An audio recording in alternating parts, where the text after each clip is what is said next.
Canada's temporary immigration system is a disaster. But how did this happen? It's 1966. Jean Marchand, Canada's immigration minister, calls the new migrant worker program Canada is about to create what it is: slave labor rather than freedom.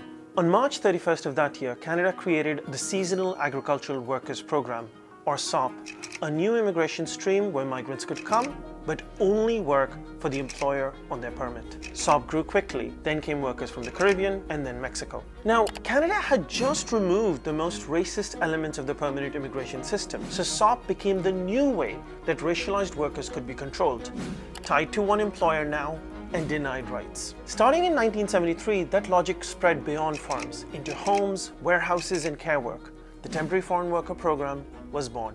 Then Canada learned something new. You can tie people without a closed permit. You can tie them with a promise.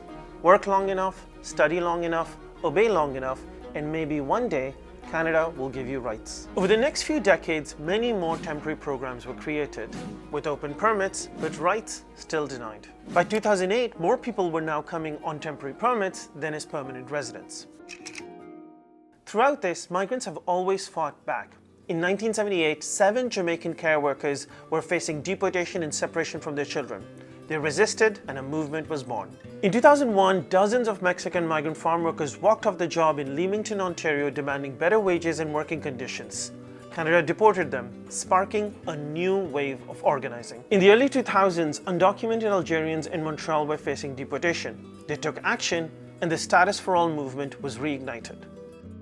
Last year, care worker members of Migrant Workers Alliance for Change occupied an Immigration Canada building in Toronto, and in New Brunswick, fishery workers took their employer to court. 60 years of exploitation, 60 years of incredible resistance.